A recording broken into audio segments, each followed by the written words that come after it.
Next question देखते हैं। Next question कह रहा है an electron move around the nucleus of a hydrogen atom of radius.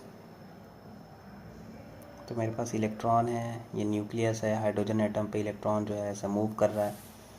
Radius दे रखा है, रेडियस है 0.15 angstrom with a velocity v is equal to 2 into 10⁵ metre per second. Calculate the following the equivalent current due to the orbital motion.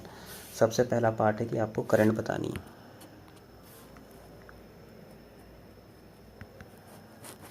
ठीक है, current क्या होता है? तो आई की वैल्यू जो होती है वो होती है चार्ज अपॉन टाइम।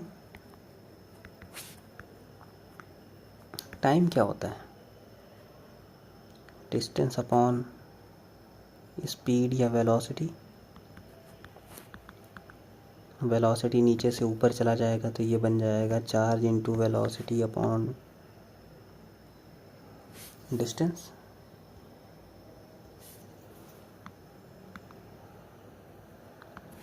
अगर मैं ध्यान से देखूँ तो इलेक्ट्रॉन पे चार्ज ई होता है, वेलोसिटी वी और डिस्टेंस 2πr। तो क्या करंट की वैल्यू इतनी आ रही है?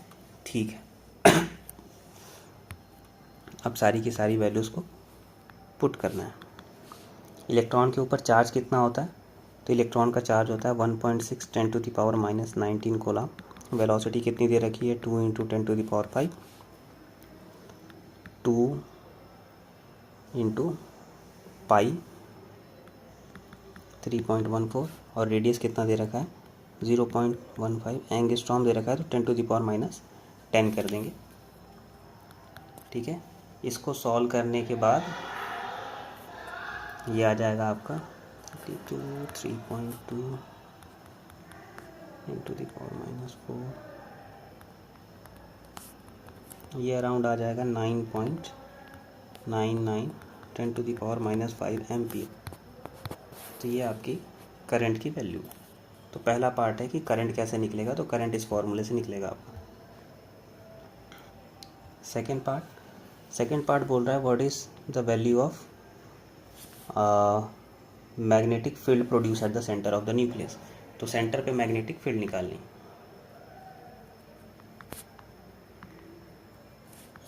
Magnetic field due to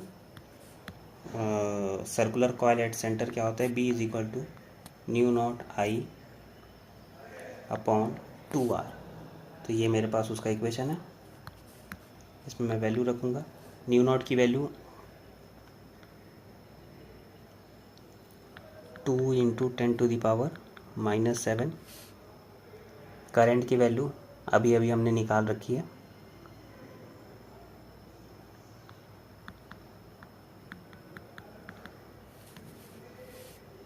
two into R 0.51 10⁻⁻10। ये 2 से 2 कैंसिल हो जाएगा, 10⁻⁻7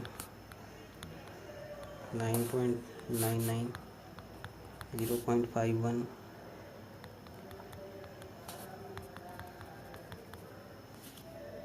इसको सॉल्व करने के बाद 1.23 टेस्ला आ जाएगा। तो अराउंड इतनी आपकी मैग्नेटिक फील्ड की वैल्यू आ जाएगी।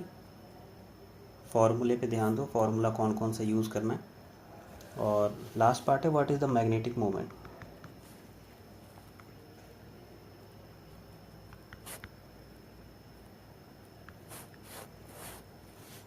तो मैग्नेटिक मोमेंट क्या होता है? मैग्नेटिक मोमेंट m की वैल्यू जो होती है वो होती है करंट इंटू एरिया। ठीक है, तो करंट की वैल्यू कितनी आई थी? 9 इंटू 10⁵। एरिया क्या होगा? तो एरिया होगा πr²। तो 9.99 10⁻⁻5, पाई की वैल्यू 3.14, आर की वैल्यू 0.51 10⁻⁻10 और इसका भी होल स्क्वायर। तो ये आ जाएगा 8.16 10⁻⁻25 एम्पियर मीटर स्क्वायर। तो ये रहा आपका final answer. Next question, deduce the expression for the magnetic dipole moment of electron orbiting around the circular nucleus. ये क्वेश्चन भी प्रीवियस क्वेश्चन की तरह ही है। तो इसमें सिंपली है कि इलेक्ट्रॉन जो है वो ऐसे मूव कर रहा है ठीक है। अब इलेक्ट्रॉन मूव कर रहा है, सेंटर ये न्यूक्लियस है, तो मुझे इसका मैग्नेटिक डाइपोल मोमेंट बताना है। तो मैग्नेटिक डाइपोल मोमेंट क्या होता है? तो मैग्नेटिक डाइपोल मोमेंट क्या होता है? करंट इनटू एरिया होता है। दिक्कत है कि यहाँ पे मुझे करंट को निकालना है। वही बात, करंट कैसे निकलेगा? तो करंट होता है भाई चार्ज अपॉन टाइम, ठीक है। अब टाइम को चेंज कर दो, टाइम को चेंज करोगे तो क्या लिखोगे? टाइम को चेंज करके डिस्टेंस अपॉन स्पीड लिखोगे, ठीक है। ये स्पीड नीचे से उठ करके ऊपर चला जाएगा, तो charge into speed into area upon distance हो जाएगा। इलेक्ट्रॉन के ऊपर चार्ज ई होता है, स्पीड वी है, एरिया क्या है? तो पाई आर स्क्वायर। डिस्टेंस कितना कवर करेगा? तो 2 पाई आर, क्योंकि सर्कल है। जो चीज़ें कट रही हैं उसको काट दो, एक आर से आर कट जाएगा, पाई से पाई कट जाएगा, क्या बचा? ई वी आर बाई 2 बचा, और यही हो गया तुम्हारा मैग्नेटिक मोमेंट। तो ये तुम्हारा मैग्नेटिक मोमेंट का एक्सप्रेशन है कि जब एक इलेक्ट्रॉन जो होगा वो सर्कुलर मोशन करेगा तो कैसे आएगा। ये क्वेश्चन अभी हमने सॉल्व किया था ऊपर ही, जहाँ पर अगर सेम डायरेक्शन की बात की गई थी, तो सेम डायरेक्शन में अट्रैक्टिव होता है फोर्स, करंट अगर सेम डायरेक्शन में है तो अट्रैक्टिव फोर्स, डिफरेंट डायरेक्शन में है तो रिपल्सिव फोर्स लगता है। तो यहाँ पर जो फोर्स लगेगा वो F1 अंदर की तरफ लगेगा, और यहाँ पर जो फोर्स लगेगा F2 बाहर की तरफ लगेगा। अगर मैं इसको P, Q, R और S समझूँ तो मैं देखूँगा, पहला केस फोर्स बिटवीन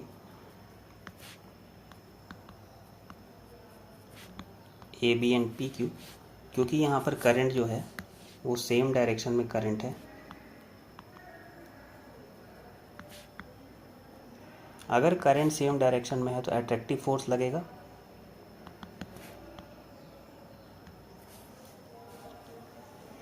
जिसकी वैल्यू जो है वो F1 से दी जाएगी,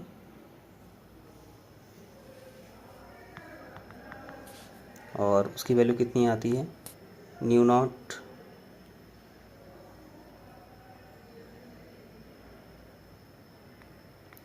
I1 I upon 2 pi r. ये हो जाएगा हमारा इक्वेशन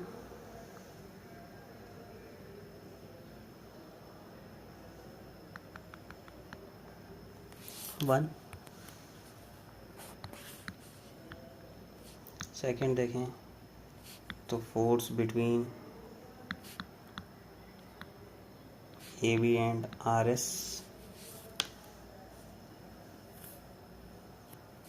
यहाँ पर डिस्टेंस R1 लिख लेते हैं। तो ये F2 होगा, F2 क्या होगा?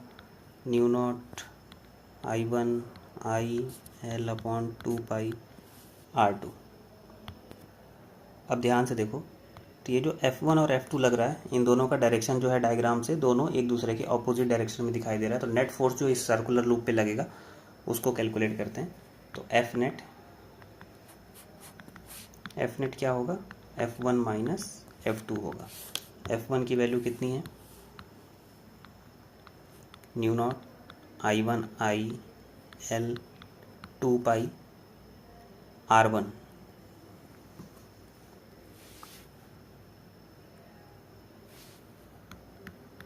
F2 की वैल्यू कितनी है?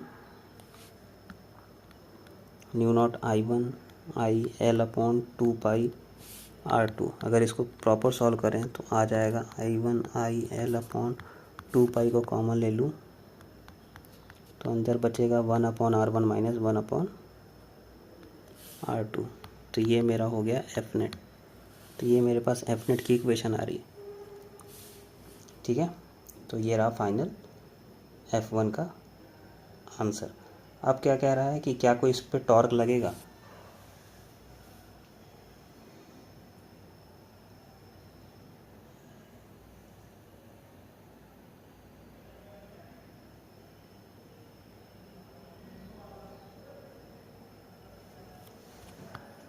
F1 की वैल्यू जो है वो F2 के इक्वल नहीं आ रही है, ठीक है। अब अगर F1 की वैल्यू F2 के इक्वल नहीं आ रही है तो फोर्स तो लगेगा, फोर्स प्रेजेंट होगा, बट अगर F1 की वैल्यू F2 पे नहीं लग रही है तो टॉर्क का तो मतलब होता है ना, जब इक्वल एंड अपोजिट फोर्स उस पर एक्ट होता है तभी टॉर्क लगता है।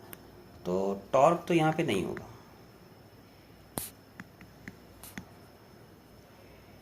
टॉर्क तो एक सर्कुलर लूप पे एब्सेंट होगा, फोर्स इस पे लगेगा।